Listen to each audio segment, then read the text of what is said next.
Before I begin, this needs to be said.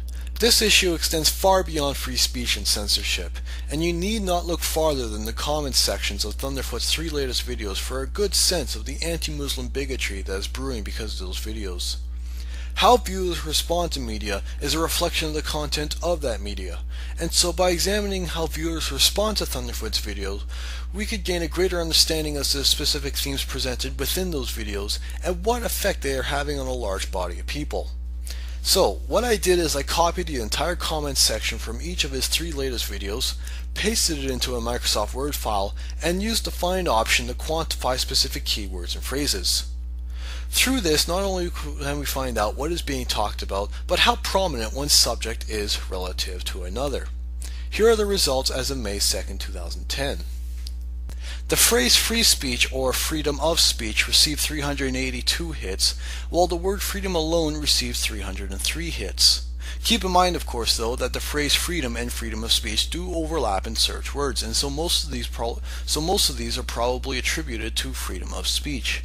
The word censor or censorship received 129 hits, and there were also 20 hits for the phrase fuck censorship. Rights came up 60 times and human rights 24 times. Democracy or democratic came up 11 times and responsibility came up 12 times.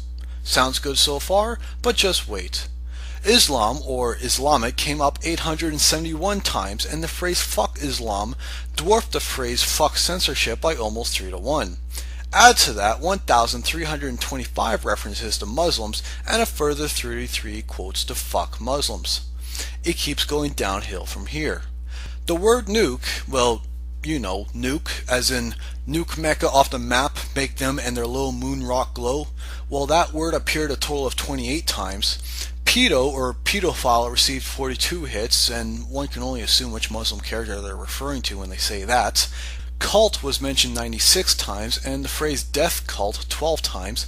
The phrase sand nigger came up 6 times, and of those 6, 5 of them were on the video specifically addressed to DawahFilms. Terrorist or terrorism came up 173 times, Dark Ages 29 times, and one last thing that I found that I have to admit was sort of amusing concerning the subject of censorship, there were a total of 27 comparisons to Venom Bang X.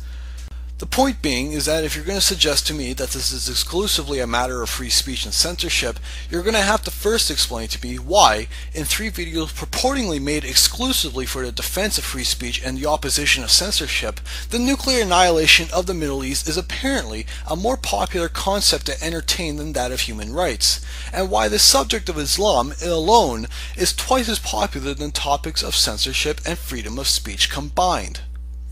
Now then, DawahFilms can speak for himself, and any statements he makes in the future on this subject trumps my own. However, I do feel morally obliged to defend him on this issue, and so let's begin by cutting right to the root of the matter. Did Dawah make a death threat? Well, the answer is both yes and no. What he said was conditional and with context, and the reason why so many people, including myself, are so enraged at Thunderfoot is because he basically sensationalized the 30-second clip of DawahFilms and portrayed him as equivalent to the same Muslims who made the vacuous threats against South Park producers and as equivalent to the perpetrators of 9/11. If you wish to understand, however, why I'm defending Dawah despite these alleged death threats, allow me to explain my own perspective on things. When I watched this video, what I basically saw was an appeal to the Christian just war doctrine. I say Christian simply because while I'm confident Islam has an equivalent doctrine, I'm not familiar with any specifics, and so I'm simply going to go with what Augustine had to say. You could go with other theologians like Aquinas if you want, but I'm going to stick with Augustine simply because it's very easy to follow. In order for a war to be just, 3 conditions are required. 1. The aim must have a good and just purpose. In other words, no Macbethian bloodbaths over petty rivalries and power struggles. 2. The just war must be instigated by a properly instituted authority such as the state. This basically means that you can't just wage your own private little war against a neighborhood across the street with your band of mercenaries. It must be instigated by the people, for the people, or the authority of a crown. Sorry Macbeth, inheriting the crown through murder does not qualify you. 3. The drive for a resolution to hostilities and eventual peace must be a central motive. That means that you can't just go to war with the objective of exterminating the opposition or continue fighting for the sake of fighting like England and France were prone to do for a good chunk of their history. You're engaging war in order to protect the world from tyranny, not spread it further. And of course, no Macbethian bloodbaths. Other just war doctrines include other requirements such as respecting your enemy as fellow human beings and as fellow children of God, and not to think of them as subhuman hut dwellers unworthy of the air they breathe, like US soldiers were encouraged to think by their superiors during the Vietnam War. However, I'm sure you get the basic idea. As I'll explain shortly, Dawa can meet these criteria. Now, in my opinion, and this is where a lot of contention is at right now, the best way to interpret Thunderfoot's video is as a warning directed to the Muslim world that the United States will engage the Muslim world in an unprecedented retaliatory effort if the Muslim world continues to provoke this giant with terrorist attacks. Now, what ended up happening is that Dawa interpreted this message as a threat of aggression against the people of the Middle East. While I can't read his mind, I can speculate on why this happened. Now, please remind yourself that this is just speculation, and so Dawa could correct me later on if I'm wrong. But to understand my reasoning on this matter, you need to put yourself inside the shoes of a Muslim. Now, as a Muslim, you understand that you are a diverse group of people with a wide range of beliefs, thoughts, and traditions. One of the tragedies of this world is that we could acknowledge the diversity and heterogeneity of our own social, ethnic, and religious groups, but we think of outsiders as homogeneous in nature.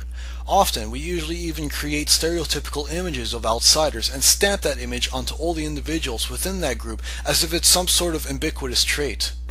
Now then, as a Muslim, you see a video on the internet called South Park vs. Islam, and in this video you find a plethora of blatant stereotyping, blanket statements, crude polarizing rhetoric, and other malevolence directed towards a group of over 1 billion people, all under the pretext that the Western world could wipe out these contemptuous people at the simple snap of the finger, and the reason why they continue to exist is because of the benevolence of the morally superior Western world.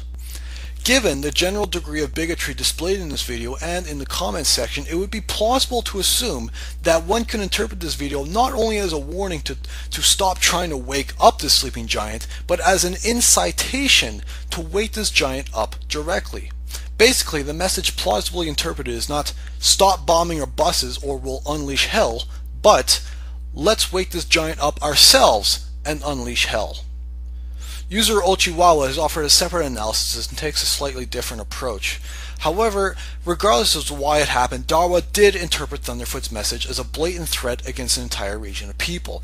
And in this context, Dawa's threat was a retaliatory declaration of his will to defend himself and all other Muslim or non-Muslim innocents from this aggressive Western world.